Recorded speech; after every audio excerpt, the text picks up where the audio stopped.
안녕하세요. 골드만 삭스입니다. 오늘은 박테리아 세균에 대해서 알아보겠습니다. 우리 몸속에는 이 박테리아 세균이 100조 개가 살고 있죠.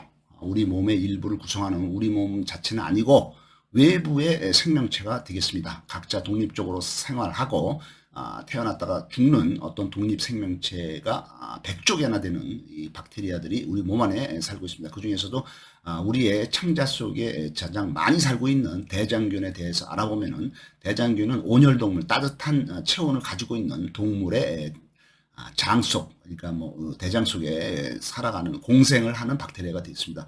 외부에서 침입하는 유해균을 얘네들은 처치를 하면서 우리하고 공생을 하는 거죠. 그래서 우리 음식물이 제대로 소화가 되고 우리 몸속에 에너지가 소화된 영양소가 흡수가 되고, 그다음에 이제 남아있는 찌꺼기 노폐물을 바깥으로 내보내고, 이런 활동을 하면서 우리 몸을 유지를 시켜주는 게 되겠습니다. 우리 몸 안에 있는 100조 개의 세균 박테리아가 없으면은 우리도 생명을 유지하거나 번식을 할 수 없게 됐으니까 서로 공생을 하는 거죠.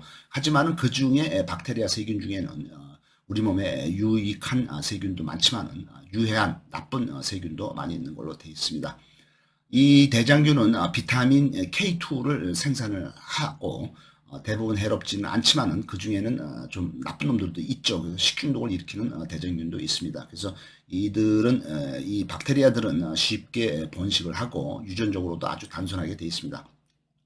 세균이죠. 세균, 그러니까 생명체를 크게 세 수로 나누면은 세균과 고세균과 진핵생물로 나눌 수가 있죠. 이 세균과 고세균은 원핵생물이라고 해서 얘네들은 세포핵이 없죠. 그래서 단순한 아주 초기의 구조를 가지고 있죠. 그래서 이중 구조로 되어 있는 세포막 안에서 세포의 가장 중요한 DNA 유전 물질이 둥둥 떠다니고, 이들을 가지고 단백질을 만들거나 활동을 하는 나머지 이제 세포 기관, 세포 소기관들도 이 안에 이제 돌아다니죠. 어떻든 세포핵이 없는 세포막 안에 그 DNA 정보를 보관하는 것이 원핵생물인데, 이 원핵생물에는 세균과 고세균이 있습니다.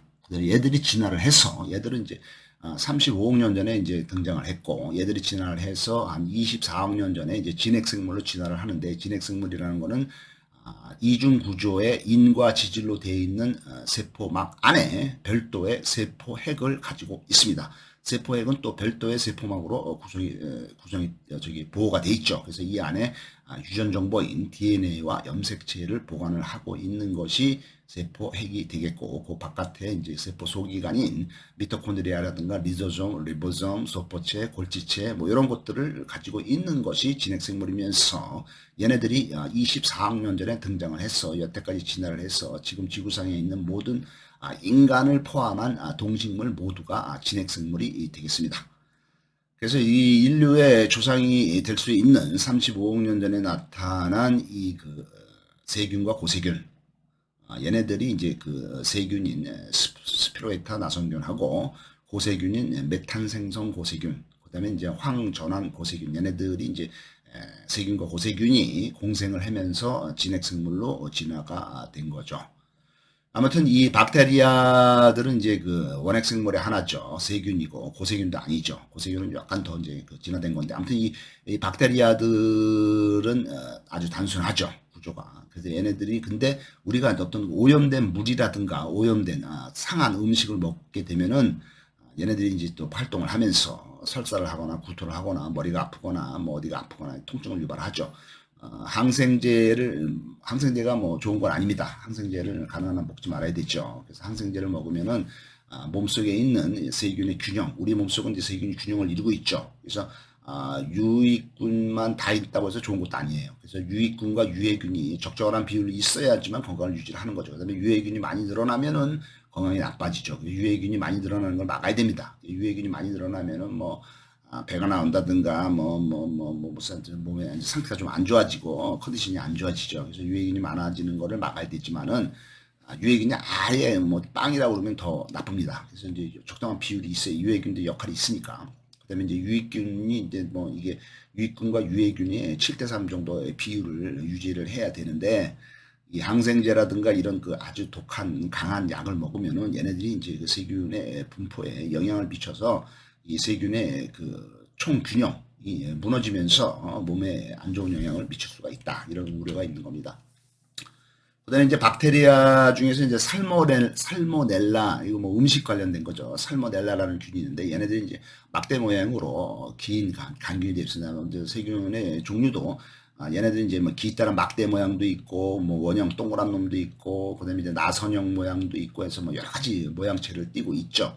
그래서 얘네들은 대부분의 이제 그 몸속에 있는 몸의 겉에 붙어 있는 편모라든가 선모, 그래서 이제 그 선모는 이제 여기 그 몸 바깥에 짧은 그 다닥다닥 나 있는 이 털이죠. 요걸로 있고, 그다음에 이제 편모라고 해서 이제 뭐 꼬리 쪽에 길게 이제 있죠. 그래서 요런 걸로 인해서 이제 얘네들이 이제 움직이죠. 그래서 이제 바깥에 있는 이 털을 움직이면서 이동을 하거나 하는 거죠. 그래서 이 살모넬라균은 이제 막대기 모양의 간균이 되겠습니다. 그래서 얘네들도 장에 서식을 하면서 상하를 하고 있죠. 근데 이제 우리가 닭고기라든가 뭐 이제 가금류 이런 거를 잘못 먹어서 상한 걸 먹거나 뭐 잘못 먹으면은 이거 얘네들의 활동으로 인해서 복통, 배가 아프다든가 설사를 한다든가 춥다든가 그다음에 열이 난다든가 구토를 한다든가 이런 식중독을 야기하게 되겠습니다. 그래서 이런 닭고기라든가 가금류, 그다음에 육류, 뭐 소고기, 돼지고기, 어류 이런 것들의 그 고기류는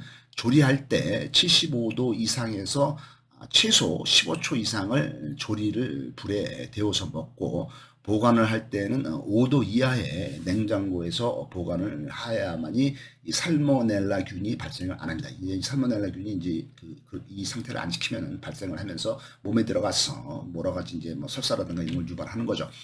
그다음에 이제 그 박테리아 중에 하나인 그람 음성균이라고 있습니다. 이거는 그람 음성균은 그람 염색으로 이제 구분을 할 수가 있는데 얘네들 이제 찾아내려면 이제 염색을 해주죠. 그래서 이제 시약의 색을 유지하지 못하는 병원성 박테리아를 말하게 되겠습니다. 그래서 그람균에는 왼쪽에 있는 파란 색깔의 양성균과 오른쪽에 있는 빨간 색깔의 음성균이 있는 걸로 되어 있습니다.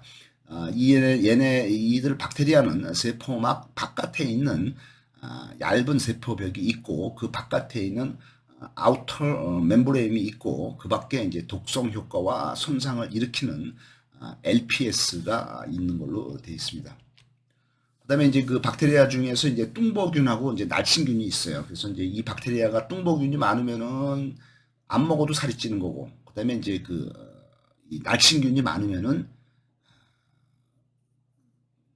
많이 먹어도 살이 안 찌고 날씬하게 되겠습니다. 그래서 이제 뚱보균의 이름은 피르미 쿠테스, 그다음에 날씬균의 이름은 박테로이 데테스 이렇게 됐습니다. 박테로이 데테스가 이제 좋은 거죠. 근데 몸속에 이제 피르미 쿠테스가 많으면 이제 나쁜 거죠. 그냥 안 먹어도 막 살이 막 찌고 막 배가 부르니까. 그래서 피르미 쿠테스 균은 비만을 유발하는 세균이다. 물만 먹어도 살이 찐다. 먹은 음식을 에너지로 전환시키는 효율이 높아서 과거에는 이게 이제 옛날에는 이게 이제 진화에 아주 유리하게 작용을 했지만은 지금은 이제 뭐 하도 많이 먹으니까 비만을 유발을 해서 인슐린 저하, 비만이 되면은 인슐린 저항성을 높이고 당뇨를 유발하게 되겠습니다. 그래서 비만을 제일 조심을 하셔야 되겠습니다. 당뇨를 유발하니까요. 당뇨약이라든가 당뇨약인 혈당 강화제만 먹어서는 해결이 안 됩니다. 뭐 약만 먹으면 효과가 별로 없고 이 균 자체를 없애야 되는데 이 세균을 없애기 위해서는 뭐 운동을 열심히 한다든가 어떤 생활 습관을 고치는 게 가장 중요하다고 되어 있습니다. 그다음에 이제 날씬균을 늘려야죠. 그래서 박테로이데테스를 늘리는 작업을 해야 되겠습니다. 그다음에 비만 억제 세균으로는 박테로이데테스 균이 있습니다. 그다음에 이제 그 위장 속에는 헬리코박터균이 있는데 이것도 박테리아죠. 얘네들이 이제 위암을 유발하게 됐습니다. 담배를 많이 피우시게 되면은 구강에 입안에 나쁜 세균이 증가해서 독성을 유발해서 염증을 일으키고 구강의 상피세포, 구강의 바깥세포가 암세포로 변할 가능성이 많습니다. 그래서 항상 담배를 조심하고 피지 말아야 됩니다. 그래서 당장 금연하라. 이게 이제 명제가 되겠습니다. 입안의 세균 분포가 변하는 췌장암의 시작이 되겠습니다. 그래서 이 입안에 구강에 있는 그 상피세포, 입안의 이제 세포가 담배라든가 이런 영향으로 인해서 돌연변이를 일으켜서 나빠지게 되면 이게 입안에만 영향을 미치는 게 아니라 췌장 쪽에 영향을 미쳐서 췌장의 원인이 되는 걸로 되어 있습니다.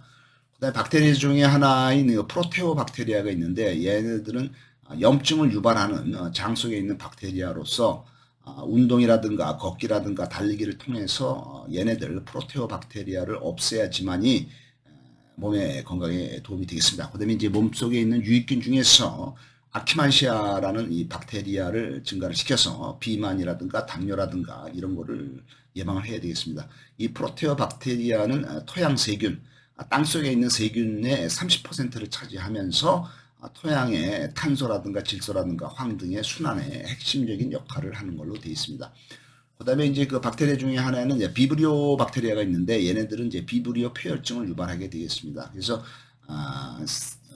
그 바다에서 나는 어패류 중에 상한 거를 먹거나 잘못된 상처가 피부에 나면은 또는 그 해수에 바닷물 오염된 바닷물에 접촉이 될 경우에 이 비브리오 박테리아가 침투를 하게 되고 이 비브리오 박테리아는 급성 위장염 배가 아프죠. 그 다음에 복통을 유발하게 됩니다. 그래서 반드시 바다에서 나는 어패류는 날로 먹지 말고 익혀서 먹는 게 좋은 걸로 되어 있습니다.